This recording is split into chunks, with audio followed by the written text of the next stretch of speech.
Thiago Silva teve lesão confirmada, Hércules deve se desfalque na próxima partida, teve reunião do Conselho Deliberativo para abordar sobre SAF, vários assuntos foram levantados, a gente vai trazer todos esses detalhes aqui, e hoje ainda tem Brasileirão Feminino, então vem comigo para ficar por dentro de tudo sobre o Fluminense. Meu nome é Julia Cunha e esse é Dominado pelo Flu.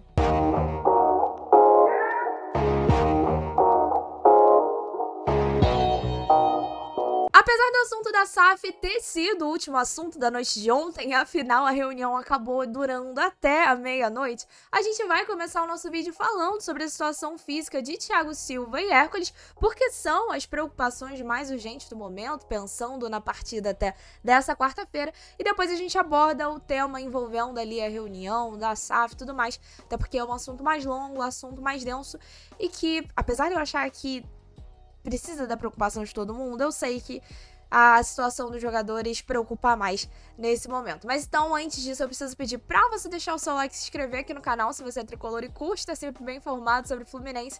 E vamos começar com o Thiago Silva.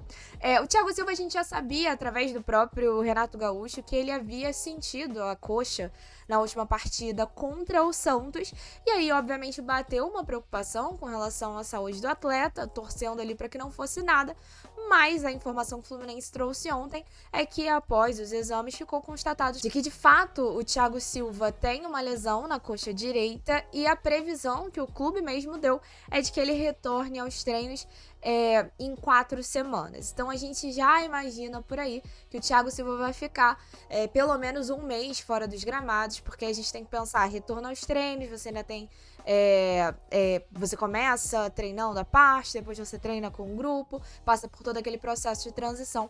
A gente conta aí uma boa sequência sem Thiago Silva. E aí fica a questão, né? Quem assume a zaga titular do Fluminense? Porque a gente tem um primeiro ponto, uma coisa que eu tenho percebido, até pelos comentários que eu tenho visto nas redes sociais, é que existe um favoritismo pelo nosso lobisomem ali, pelo Thiago Santos assumindo essa zaga. Acredito que muito pelo que foi a partida do Thiago Santos contra o São José, mas também a entrada dele no final desse jogo contra o Santos, e tudo bem, pra mim também é o favorito nesse sentido, mas fica outra situação do Freitas. Acho que o Freitas até, beleza, faz uma boa partida contra o Santos, mas pra mim é um jogador que ainda não me passa uma segurança defensiva. Eu tenho muito receio do Freitas sofrendo pressão com a bola no pé, até pelo que a gente viu, por exemplo, na própria final do Campeonato Carioca e, enfim, em outros jogos também. Só que ao mesmo tempo a gente tem o Ignacio, que a última partida que a gente viu do Ignacio foi contra o São José, o que não passou segurança, apesar de ter sido um jogo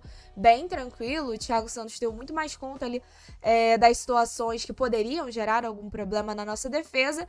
Então eu não sei se, por exemplo, seria Thiago Santos e Freitas essa zaga titular, se seria Thiago Santos e Ignacio, se a gente pode ver algum outro jogador sendo testado nessa função novamente, né, tendo oportunidade novamente, como o caso do Manuel. Mas acho que o Thiago Santos ele já estava ensaiando para começar, talvez, retomar essa titularidade na zaga, e agora a tendência é que talvez seja mais nesse início, talvez a gente veja ele e o Freitas e outros ali sendo testados para ver quem de fato vai assumir a vaga no time titular. E aí uma outra coisa que vale também mencionar, já que a gente tá falando sobre o zagueiro, o Renato Gaúcho ele tem falado do Thiago Santos, até porque perguntam muito sobre o Thiago Santos para ele nas coletivas, e uma das coisas que ele falou é que numa conversa com o Thiago Santos, o Thiago falou que hoje ele não tem vontade de voltar para a volância, assim, precisando, né, em último caso ali, se puder deixar para o último caso, conta com ele para volância no último caso, porque ele realmente se encontrou na função da zaga. E eu acho que nesse sentido, o próprio Renato fala que colocou ele no último jogo na volância ali, porque ele não tinha um outro volante à disposição e o Martinelli tinha cansado, mas eu acho que então realmente, se o Renato pretende dar uma vaga no time titular para o Thiago Santos, é pensando na zaga e não no meio campo. Mas aí tem também a situação do Hércules. O Hércules também, segundo o Renato, sentiu na última partida, mas ele não teve uma lesão confirmada. Vou colocar aqui o tweet do Vitor Lessa que deu a notícia. Mas esse aqui foi o tweet do Vitor Lessa na noite de ontem. Hércules passou por exames também nesta segunda-feira e não foi detectada lesão muscular no jogo. No entanto, por ter sentido desconforto no jogo de ontem, o volante é dúvida para o confronto de quarta-feira contra o Corinthians. Então a gente não pensa, né, como não teve uma lesão confirmada, no Hércules sendo um desfalque por muitos jogos, por muitas semanas, mas a gente já não imagina ele em campo nessa quarta-feira. E aí eu sei que uma galera vai estar assim, pô, o Bernal vai ter chance e tudo mais. Acho que nesse sentido é bom pro desenvolvimento do Bernal e dele talvez tendo mais minutos dentro de campo. Talvez não, né? Tendo de fato mais minutos dentro de campo. Mas a gente espera, obviamente, que o Hércules se recupere logo. Mas agora eu vou aproveitar que eu tô com o Twitter aberto antes de passar pro assunto SAF. Vou fazer esse convite pra vocês, que hoje tem Fluminense e Corinthians pelo Brasileirão Feminino. A partida vai acontecer em Moça Bonita, às 7 horas da noite. Vai ter transmissão da Sport TV e o Rafa vai fazer a transmissão dele também no time de guerreiras, com áudio, então você pode acompanhar por lá também a narração e os comentários tricolores do Rafael Siqueira. Fica aqui o convite e vamos falar sobre o tema da noite de ontem, que foi o tema SAF. Bem, pra gente entrar nesse assunto, vale a gente começar lembrando que ontem foi dia 14 de abril, era a data que estava marcada para a reunião do Conselho Deliberativo para abordar ali os assuntos SAF, Super Mundial de Clubes, e isso acabou gerando muitos comentários porque essa reunião foi transmitida, né? O conteúdo dela tá disponível lá na Flu TV, então todo mundo pôde acompanhar essa reunião ao vivo de casa, foram 4 horas de reunião, então isso gerou longos debates, muitos comentários no Twitter. Acabou que o tema Super Mundial de Clubes não chegou a ser abordado, porque o tema SAF já gerou, acabou ocupando bastante tempo, então decidiram deixar o Super Mundial de Clubes em suspenso para abordar em um outro dia, e ficou apenas o assunto SAF. Começou com uma explicação do Matheus Montenegro sobre tudo que estava acontecendo, e nessa explicação a gente não teve ali muitas novidades. O que foi colocado é que o primeiro ponto é de que hoje o clube não tem nenhuma proposta nas mãos. Eu sei que a gente escutou falar muito sobre isso, mas então aquelas matérias que diziam que nessa reunião o BTG já ia apresentar uma proposta de um investidor e que já aconteceria uma votação do Conselho Deliberativo sobre essa proposta, não houve nada do tipo, porque segundo o Matheus Montenegro, não há hoje nenhuma proposta nas mãos do Fluminense. Outro ponto é de que o Matheus Montenegro fala sobre o porquê a decisão de optar por um modelo de SAF e também o porquê isso acabou surgindo com a venda do controle do clube. Segundo eles, hoje o Fluminense é viável sem SAF. O Fluminense consegue fazer futebol sem SAF. Só que não se vê, o clube não vê como possível você fazer futebol competitivo e ao mesmo tempo pagar dívidas, e por isso a SAF seria o melhor modelo para o Fluminense. E aí, com relação a isso, por que optar pelo comando do clube? Porque a sinalização que eles tiveram, a resposta que eles tiveram no mercado, no BTG, é de que não há o interesse de investidores em investir em um projeto, em uma SAF, em que o clube tenha o controle das ações. Então, por isso, né, já que não há você não vê isso como uma possibilidade, optou-se então por vender o controle do clube, acreditando que de fato para você pagar dívidas e fazer um bom futebol você precisa de uma SAF. Essa seria ali a melhor solução. Bem, essa pelo menos é a visão da atual gestão. E aí, para falar sobre modelos de SAF, hoje o modelo que o Fluminense vê como modelo viável é um modelo diferente do que você tem no mercado, que seria buscando um grupo de investidores tricolores. E por que a opção de investidores tricolores? Porque a ideia da gestão é de que você não pode ter um investidor que ele venha querendo tirar lucro com o Fluminense. Ele venha com esse objetivo, de tirar lucro apenas. A ideia é de que o cara venha para investir em futebol, isso é um objetivo, né? Você tem que investir em futebol. Então, eles entendem que seria o melhor modelo você colocar tricolores, porque aí você teria os que eles chamaram de dividendos emocionais, que seria o tricolor. Por ele ser tricolor, ele tem uma recompensa, ao invés da recompensa ser apenas o dinheiro, ele tem ali uma recompensa que é de ver o seu clube vencendo e tudo mais, o que eu acho assim extremamente subjetivo, né? porque como é que você faz uma definição de quem é tricolor e o quanto esse tricolor é apaixonado e o quanto esse tricolor vai estar satisfeito em investir o seu dinheiro para ter retorno esportivo com o Fluminense. Eu sei que talvez para você isso, pra mim, pra você, talvez isso pareça até, ai, nossa, é óbvio, se eu fosse investir no Fluminense, eu ia querer isso, eu queria ver o meu time conquistando. Mas a gente tá falando sobre pessoas que são, enfim, bilionárias, sei lá, e que têm uma visão muito diferente da gente. Talvez o futebol não seja a maior paixão, muito provavelmente o futebol não é a maior paixão, né, acredito. Mas então essa seria a ideia da gestão em ter investidores tricolores. Ficou discutido também ali como vai funcionar os processos, né? Mas isso vai ter uma outra reunião para discutir trâmites, vai passar pelo Conselho Deliberativo, Conselho Fiscal e tudo mais, qual vai ser a ordem, vai ter uma outra reunião deles para poder decidir essa parte. E uma coisa que foi muito batido na tecla é com relação ao Mário de CEO. E aí, sobre isso, obviamente, a resposta da gestão atual é de que não houve nenhuma reunião, isso ser abordado, que o Matheus Montenegro estava em todas as reuniões, isso não foi abordado e que, de forma alguma, isso é uma condicionante para que haja uma SAF, para que alguém compre a SAF do Fluminense, o Mário tem que ser CEO, que não há essa condicionante. Basicamente, né, como vocês podem perceber, a maioria dessas coisas isso já tinha sido falado e abordado pelo Mário, pelo Matheus, entre tantas outras coisas. Acho que não estou me esquecendo de nenhum ponto aqui. Só que qual é a grande questão? É que essa reunião, né, depois que tinha a fala ali do Matheus Montenegro explicando todo o processo, o slide ali que passou, as ideias, você abria para os conselheiros fazerem perguntas. Mas o foco acabou sendo desviado, a transmissão, a live estava sendo transmitida, então acabou virando um palco político de quem é a favor e quem é a oposição. Ninguém levantava, na verdade, assim, poucos levantaram para fazer perguntas. Uma parte levantava para defender a gestão, para vir com argumentos pró-gestão, e outra parte para vir com argumentos contra a gestão. Alguns mais sérios, outros mais só querendo causar. Mas acabou que virou uma grande briga e você viu que, no caso, na minha opinião, na minha visão, pelo que eu consegui ver dessa reunião, é que eles foram lá para fazer a parte obrigatória, né? Afinal, essa reunião, ela foi pedida pelo Mário Bittencourt porque o Mário estava sendo pressionado internamente pela oposição para fazer uma reunião com o Conselho Deliberativo sobre esse tema.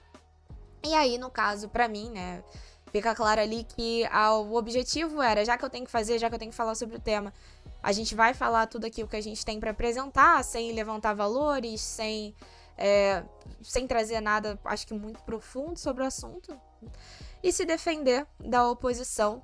E foi isso que eles fizeram, assim, qualquer argumento que viesse contra, o argumento vinha...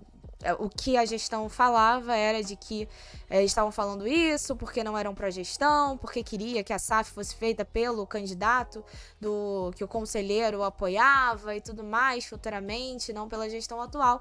Enfim, virou só uma briga política interna. Eu acho que é bom a gente ter acesso a esse conteúdo, mas eu acho que gera também uma confusão da própria torcida. Eu tava vendo depois os comentários no Twitter, gente, tipo, aplaudindo, pessoas que estavam apenas falando contra o Mário, pessoas já falando que, mas a oposição não apresenta nenhuma proposta. Assim, não era o objetivo da reunião. A reunião não era para ter virado esse comício político. O que era papel dos conselheiros era terem feito perguntas que obrigassem o Mário e o Matheus Montenegro a esclarecer mais coisas sobre esse projeto da SAF. Tá, beleza. Qual foi? O que o Banco BTG fez o estudo do Fluminense? O que o Banco BTG constatou? Como estão as finanças do clube nesse sentido? Realmente, o quanto a gente... que valores, assim, ninguém ia... Ficou claro ali que o Matheus e o Mário não vão abrir valores nesse momento, né? Mas, assim, vale mencionar, né? Falaram muito sobre a parte social e os esportes olímpicos, uma discussão que está sendo muito abordada nesse modelo de SAF e que, pelo que eu sei dos outros clubes, isso não foi tão abordado, mas há uma preocupação bem grande dos conselheiros com relação a isso. Houve até uma pergunta, por exemplo, falando sobre Laranjeiras, porque Laranjeiras seria mantido com o clube e não entraria, não seria vendido ali junto com o SAF. E aí o Matheus Montenegro falou que é muito melhor que que Laranjeiras fique ainda na sede social, porque o clube recebe royalties pelo uso ali no caso, o futebol vai usar, a SAF vai fazer o uso ali do nome e tudo mais. O clube recebe royalties com isso, e isso ajuda a manter tanto a parte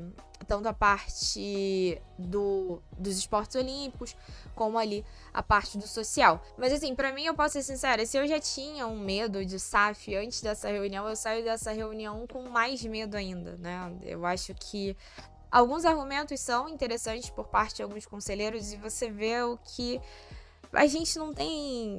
Você fica nítido que a gente não tem garantia nenhuma de que vá dar certo. Hoje se pensa em um melhor modelo, mas o que se vê como melhor modelo também não é garantido, né? A gente só vai ter certeza disso, o próprio Mário fala, conforme os anos forem passando. E, enfim, me preocupa bastante. Mas assim, por mais que a gestão tenha se preocupado em se defender, ninguém falou, por exemplo, que o Mário Bittencourt não vai ser CEO da SAF. Pelo contrário, o Mário preocupou muito em defender a imagem dele quando alguém falou que isso seria imoral.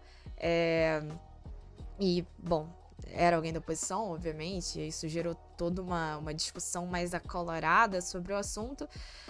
Mas eu continuo ficando muito desconfiada de tudo. Mesmo as pessoas que tentaram ser mais ponderadas com relação a isso. Teve um conselheiro, por exemplo, que deu o exemplo do próprio trabalho dele, né? Como você precisa ter Ele nem fala sobre imoralidade, sobre ser ético ou não ser ético, mas como você precisa ter um distanciamento, nesse caso, para você poder tocar essas negociações da venda da SAF do Fluminense. Mas a todo momento você via a gestão muito preocupada em dizer que não havia conflito de interesse nesse caso, porque a votação passa por sócios, e não é o Mário que decide sozinho, mas ao mesmo tempo, assim, né, galera, a gente sabe que pode não ter num papel que vier ali, a escolha vai ser de quem comprar a SAF, a escolha do CEO vai ser de quem comprar a SAF. E eles falam isso, o que vai ser. Mas beleza, eu voto, eu sei que a escolha vai ser de quem comprar a SAF, e aí depois que tiver tudo votado e a SAF for implementada, ele escolhe o Mário Bittencourt. Enfim, nada se pode fazer depois de vendida. Acho que pra quem tá preocupado com o tema, vale assistir. Eu sei que são 4 horas, é cansativo mesmo, mas vai assistindo aos poucos. Qualquer coisa acelera um pouco também pra passar mais rápido, vai escutando, dá uma pausa e acelera no ritmo e bota no ritmo normal novamente, quando você achar que é um assunto mais pertinente. Mas eu acho que todo mundo devia tá preocupado com isso e olhar, assim, tanto os movimentos de quem é a gestão e que é a favor de gestão, e tanto quem tá contra a gestão, e sempre olhar com um olhar crítico e ver se o que está sendo dito tem fundamento ou não. Mas, assim, me preocupa bastante, porque também fica evidente quem tem o poder de retórica. E quem tem o maior poder de retórica é a gestão, e como você consegue deixar de responder perguntas que seriam importantes. Por exemplo, fizeram uma pergunta com relação à votação, né? Como é que seria essa votação dos sócios? Vai ter votação online e tudo mais? E eu não me recordo ali na resposta isso ter ficado claro. E aí você pode falar assim, não vai ter voto online, ou tem que ter voto online. Mas a gente, pra quem acompanhou ali no Twitter toda a questão dos bots e tudo mais, até a votação online, vou te dizer que é preocupante. Mas enfim, assim, pra não me estender muito, assim, acho que esse vídeo já deve estar ficando um pouco cansativo, talvez tão cansativo quanto a reunião de ontem. Eu acho que eu consegui fazer mais ou menos um resumo do que foi colocado lá como mais importante. E fica a recomendação pra você acompanhá-la também, mas sigo preocupada. Vale dizer, vai ter uma reunião hoje, o clube marcou uma reunião com os jornalistas hoje às 10h30 da manhã. dessa terça-feira, para abordar também o assunto, para esclarecer mais o assunto. Então, ao longo do dia a gente deve ter mais informações vindo dos jornalistas que vão estar presentes nessa reunião, para a gente poder conversar mais sobre isso na nossa live, que vai ser às 5 horas da tarde. Júlia, mas hoje tem Champions, qualquer coisa a gente começa, reage ao jogo e vai seguindo. A ideia é que todas as lives sejam às 5 horas, a não ser que tenha o jogo do Fluminense no mesmo horário. Mas enfim, aí a gente fala sobre esses temas, sobre o jogo de amanhã e também, é claro, sobre a partida do feminino mais tarde. Mas é isso. Beijo no coração de vocês. Saudações tricolores. Se você assistiu aqui e ainda não deixou o seu like, não esqueça de deixar o seu like. E até mais tarde.